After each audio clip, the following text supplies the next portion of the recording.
हरे कृष्णा। अक्सर लोग एक प्रश्न पूछते हैं कि ये श्रीमद् भागवत कथाएं जो होती हैं किससे सुनी जाए और क्यों सुनी जाए। तो श्रीमद् भागवत कथा सुनना ये अपने आप में बड़ा अद्भुत है।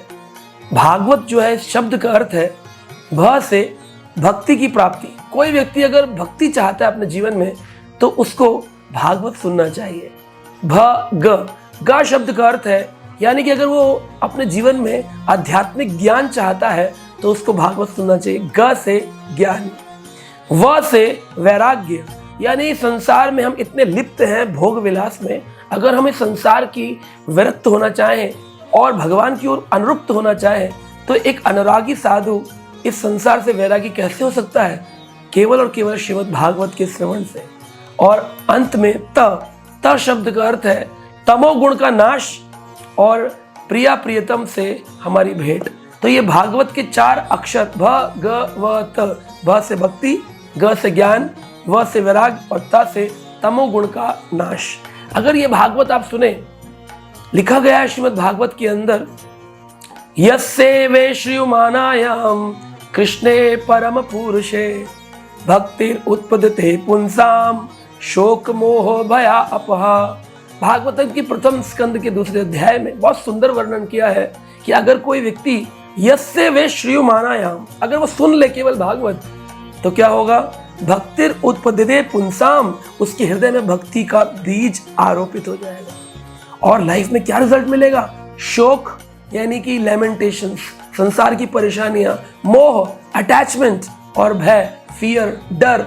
हर व्यक्ति इन 3 चीजों से ग्रसित है। शोक, जब उसे कुछ नहीं मिलता है तो वो दुखी होता है, शोक में होता है। मोह, वो आसक्त हो गया है अपने परिवार से, अपने संसार से, और अंत में उस परिवार को खो जाने का, उस उपलब्धियों को खो जाने का भय हमेशा उसके मन में व्याप्त रहता है। इसलिए शोक मोह भय अपहा, अगर भागवत का श्रवण करें ये तीनों चीजों से मुक्ति होती है और भक्ति के बीज की प्राप्ति होती है। कहते कौन भाग्यवान जीव जो इस भक्ति लता बीज को प्राप्त करता है। ब्रह्मांड भ्रमिते कौन भाग्यवान जीव गुरु कृष्ण प्रसादे पाए भक्ति लता बीज। गुरु की कृपा से ये भागवत और ये कृष्ण की कृपा से भागवत हमको मिलता है। इसलिए हमें नित्य प्रतिदिन नित्यम भागवत सेवया, रोज भागवत पढ़ना और सुनना चाहिए। अब प्रश्न उठता है किससे सुने, कितना सुने? तो देखिए, जितना हो सके उतना भर भर के अपने कर्णपुटों में, इन कानों के अंदर अत्यधिक भागवत को भरना चाहिए। हमारे अंदर 5 ज्ञान इंद्रियां हैं, आंखें, नाक, कान, जिह्वा, त्वचा। और ये 5 ज्ञानेंद्रियां हमको इस संसार में लिप्त करती हैं। आंख कहती है चलो पिक्चर देखेंगे, कान कहते चलो फिल्मी गाने सुनेंगे, जिह्वा कहती चलो स्वादिष्ट भोजन खाएंगे।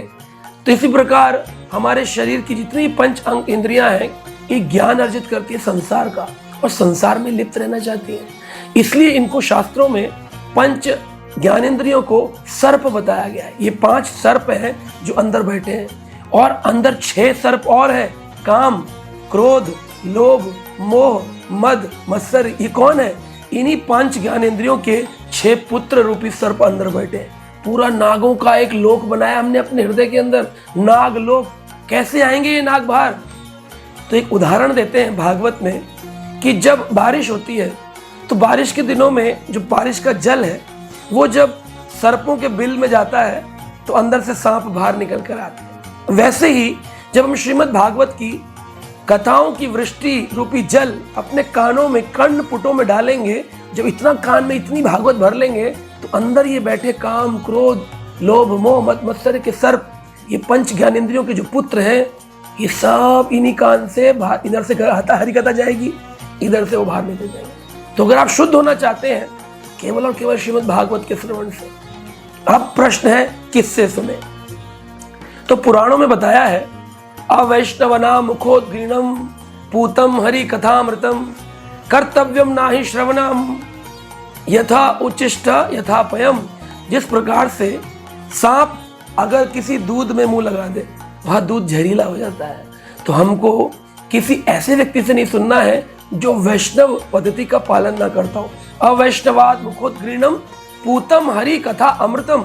हरि कथा तो अमृत है, लेकिन अवैष्णव व्यक्ति जो साधक नहीं है, जप नहीं करता, वो भगवान को प्रणाम नहीं करता, वो अपने जीवन में 4 नियमों का पालन नहीं करता, वह मदिरा पीता है, चाय पीता है, लहसुन प्याज खाता है, वह व्यक्ति गुटखा पान खाता है, वह व्यक्ति जो जुआ खेलता है, वह व्यक्ति पर स्त्री संग करता है, या पर वो मतलब संसारी लिप्त व्यक्ति है, जब वो वैष्णव नहीं है, वैष्णव का मतलब वो 4 नियम का पालन करे, कम से कम हरि नाम की 16 माला का जाप करे, ऐसे वैष्णव से सुने। अन्यथा यथा सर्पोचिष्ठम यथोपयम, जैसे सांप दूध में अपना मुंह लगा दे, दूध देखने में दूध है परंतु पीने में वो जहर है, वैसे ही हरि कथा तो हरि कथा है, परंतु अवैष्णव व्यक्ति आपके हृदय में उस सर्प को और बढ़ाएगा। वो जहरीले सर्प जो ऑलरेडी है उन्हें और गहरा बना देगा, बहुत जहर हो जाएगा। आदमी कहेगा इतनी भक्ति करता है, इतनी कथा सुनता है, पता नहीं कैसा इसका नेचर है, परिवर्तन नहीं हो रहा, होगा कैसे? आप सुन किससे रहे हो, कितना सुन रहे हो? इसलिए अब प्रश्न है कि हम कैसे पता करें कि ये वैष्णव है अवैष्णव है। हमें उसके नियम के बारे में तो पता नहीं होता। तो देखिए उसके कुछ लक्षण होते हैं, उनसे हमें पता चलता है कि ये वैष्णव कितना उन्नत वैष्णव है। भागवत में कहा गया तितिक्षुः कारुणिका सुहृदम सर्वदेहिनाम अजात शत्रुः शांता साधु भूषणम। साधु के कुछ लक्षण है। तितिक्षुः बहुत सहनशील होना चाहिए, ये नहीं होना चाहिए कि वो क्रोधी हो गया। तितिक्षुः कारुणिका, उसे सबके लिए करुणावान होना चाहिए, हर जीव के प्रति। ये नहीं कि बस महाराज जी व्यासपीठ पर बैठेंगे उसके बाद किसी से मिलेंगे नहीं, ना नमस्ते करेंगे, उनका खाना अलग उनका मिलना अलग, वो बिजी रहते हैं, ऐसे नहीं।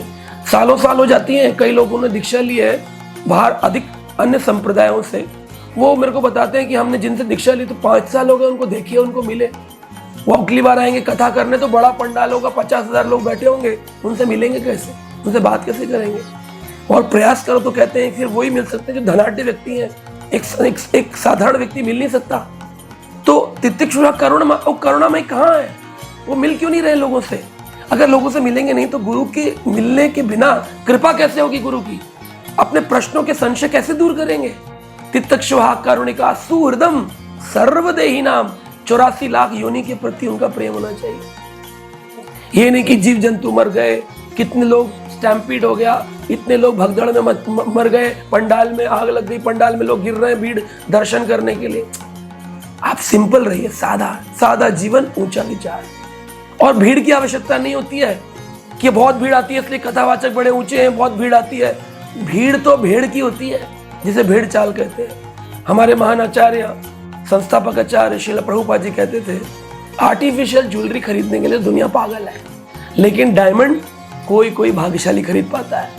तो ये जो हरि कथा है, ये अगर किसी शुद्ध वक्ता से मिले तो ये हीरे के समान है, अन्यथा आर्टिफिशियल ज्वेलरी कितनी खरीदोगे? इसीलिए परिवर्तन नहीं हो रहा है। सारे समाज में, टीवी में, घरों में, हर जगह कथाएं चल रही हैं, फिर भी कोई परिवर्तन नहीं है, कोई हरिनाम नहीं कर रहा, किसी के नियम नहीं है। ये इतना साधारण नहीं है। तो कथा किससे सुने? सांप्रदायिक आचार होने चाहिए, आपको पता होना चाहिए किस संप्रदाय में आते हैं, ये हरिनाम लेते हैं कि नहीं लेते हैं।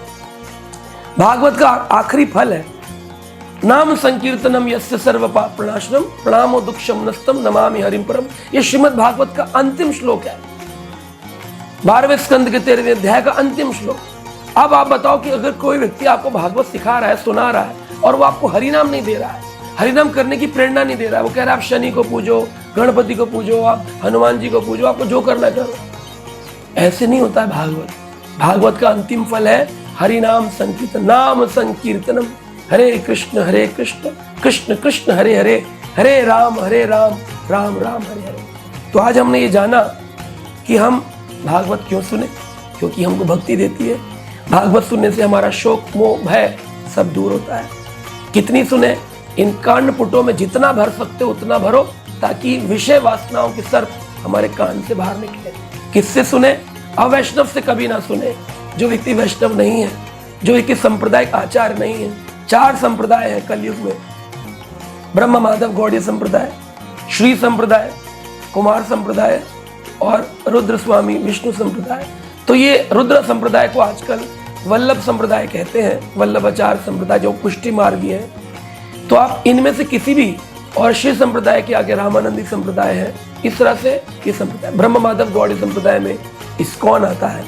इस तरह से आप इन 4 संप्रदायों में से किसी भी एक भक्त से जो पूरी तरह से वैष्णव नियम पालन करता हो, बहुत सहनशील हो, कृपालु, सबसे मिलता हो, सबके प्रति वो प्रेम रखता हो, ऐसे व्यक्ति से सुनेंगे, अवश्य में भी आपके हृदय का परिवर्तन होगा और आप श्री कृष्ण को इसी जीवन में प्राप्त करेंगे। और हरि नाम इस जीवन का सार है, उसे अंत तक लेते रहिए, हरि कथा सुनते रहिए। हरे कृष्णा।